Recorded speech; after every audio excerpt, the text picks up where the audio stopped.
When African people were taken into slavery from the west coast of Africa, and quiet as it's kept, we are now understanding that maybe close to 30% of the slaves taken from the Guinea coast of West Africa were Muslims. Close to 30%.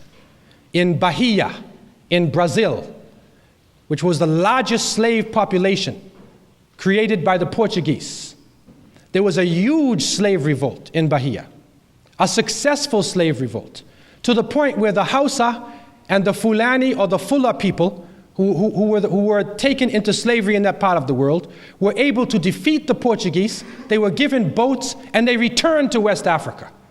And you can go to Lagos today and you can find Brazilian mosques, which is a mosque, a house of worship built by people who were captured, taken to Brazil, and then won their liberation and returned to West Africa. You also find that in Suriname, the Bush blacks led a great revolt. And if you go to the interior of Suriname today, you will find African people who are free people, who fought for their liberation. One of the leaders in this revolt, his name was Arabi, and his general was Zamzam. Zamzam is water in Mecca that the Muslims drink. It's been flowing from the time of the Prophet Abraham. This is in Suriname. Also, you find that in Trinidad, Mohammed Sise and a number of Muslims who were captured prisoners of war or slaves were able to get their freedom and actually get property in Trinidad, and they actually had a society going on in the Caribbean.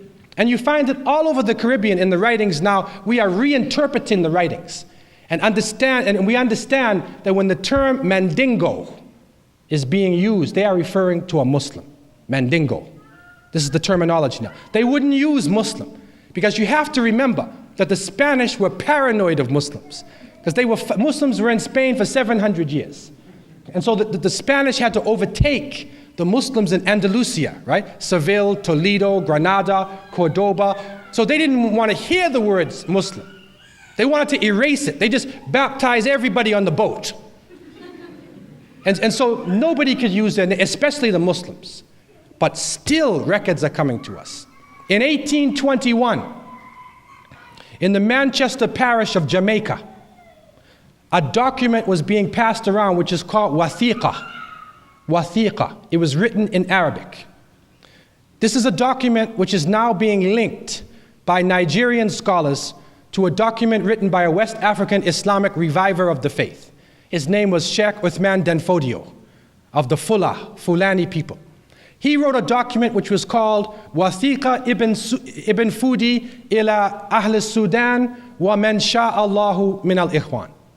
This document says it is the document or manifesto of the son of a scholar, Ibn Fudi, to the people of the Sudan, meaning right across West Africa, to the Sudan today, and those whom Allah pleases from the brethren, meaning his students or talaba.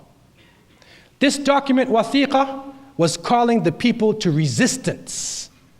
Resistance. At that time, it was against the petty Hausa kings who were oppressing people in Gobert and other parts of Hausa land. There was a revolt, a resistance that went on in the time of Sheikh Uthman, rahimahullah. What happened now in Jamaica, and the link is being made now, Dr. Usman Bugaje, one of the scholars in northern Nigeria today. I had the opportunity to meet Dr. Usman last summer in Leicester in UK, and he gave me this paper, and he linked it. They were linking it together now.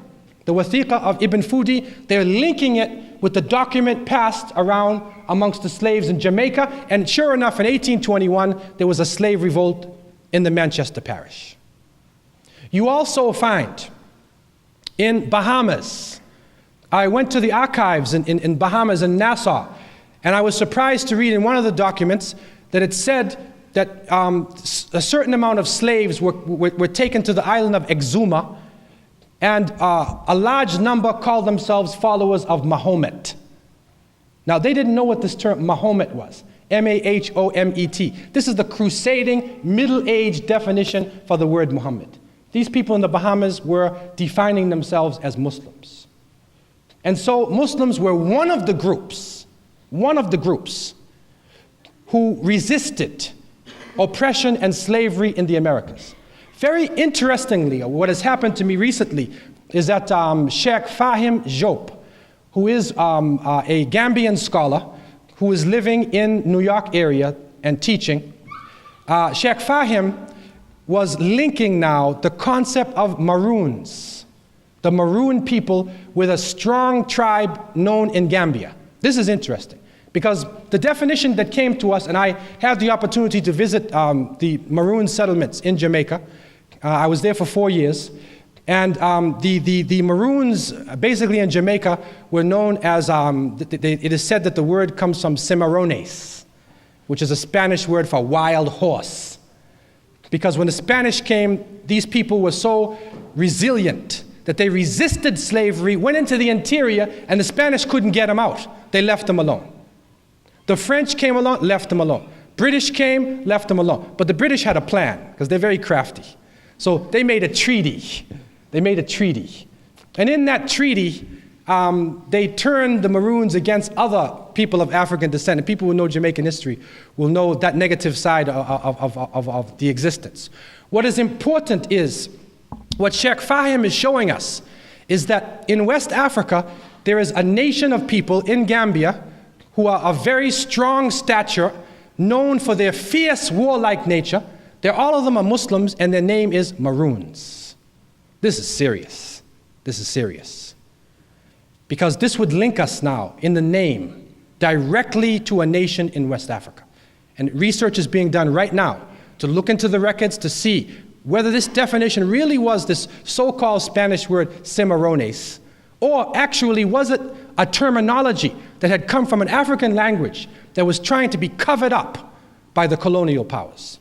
What is important is that Muslims were resisting slavery. And you find in America, you will find the story of Ayub ibn Sulaiman, who was in Georgia. You find Abdurrahman in Mississippi. You will find Saleh Bilali Muhammad in the Gula Islands. You will find Muslims very strong within African American culture. In mainland United States, the presence is very strong. And it is probably that same spirit of resistance that was passed on from family to family, from generation to generation, that is coming to the surface today within African American society in the name of Islam. And this is a strange phenomenon, because even though the New York Times and the Washington Post and other so-called authentic media publications are trying to put out propaganda against the Muslim world and against Africa and different liberation movements, still people are looking at Islam. We recognize now that there is a link in terms of lineage and in terms of knowledge and resistance. And again, I want to make it clear, it's not only Muslims who resisted slavery in America. There's other groups who are very powerful as well. But we now identify this as one of the strong groups who resisted slavery within the Americas.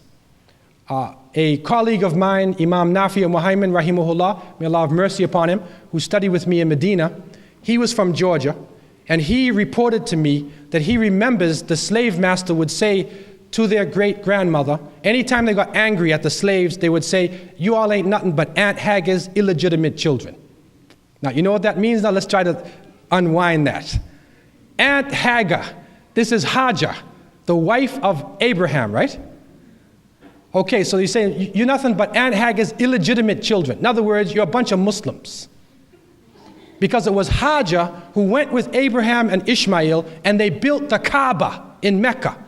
Now, how now is this man, this slave master in Georgia, calling the slaves Aunt Hagar's illegitimate children? It is because he understood that they were Muslims. And so that same spirit we see coming out in individuals. Probably the most important individual for us is Malcolm X. And within his spirit, Al-Hajj Malik Shabazz, rahimahullah, may Allah have mercy on him, we find that same resilient spirit. We find that same resistance to oppression, resistance to slavery and tyranny in any form. That is the essence of Islam. That is the root definition of the terminology. And this is what has existed throughout the world. That is the reason why in the Muslim world today, there is turmoil. That is the reason why you're seeing it in the press. Because neo-colonial powers were put into place in the Muslim countries. That when the colonial system left, a person was put into place who spoke the same language as the people, looked like them, but he was worse than the colonial master. He was worse. And this is what the Muslim countries are suffering from today. And so what I want to make you aware of, that you may not be aware of, is that when you are dealing with a country like Sudan, which is a big country, and to go from one end of the Sudan to another, it's like driving from Toronto to New Orleans or maybe Brazil. The place is big. I mean, when I would drive from Kano, just to get from Kano to Sokoto, those of you who know northern Nigeria, it's like you're driving forever. And if you look at the map, Nigeria is small compared to the Sudan. It's huge. So to try to lump everybody together in one little group, to try to blame one group in Khartoum for something that goes on in another part of the Sudan, you don't understand the country. What you have to understand is that the people there want to be independent. They are now, in terms of their agriculture, the economy, they do not depend upon foreign powers. They're growing their own food. There's a serious education that is going on in the Sudan. These are some of the things that you don't see. The Sudan is a refuge, in the northern part too. It has been a refuge for people from all over Africa. And if you go there, you will find people from all over Africa. So, when we are defining terms, you have to try to define it from the perspective of the people themselves. I am not here today to cover up any exploiter, any oppressor who in the name of Islam or Christianity or nationalism or whatever it is, oppresses people. I'm not covering them up, and I'm not making an excuse for them. What I want to say very clearly is that there is a difference between what Islam stands for as a way of life and what certain people have done in the name of Islam, who would try to use this international way of life as a means of gaining wealth or exploiting other people. I want to close this phase of our discussion tonight at this point. I've been talking for a while, and I'd like to get some feedback, inshallah, from you. And I want to thank you for your patience so far, and I pray that the rest of our evening would be a source of peace and understanding. And I leave you at this point in peace by saying Assalamu alaikum wa rahmatullah.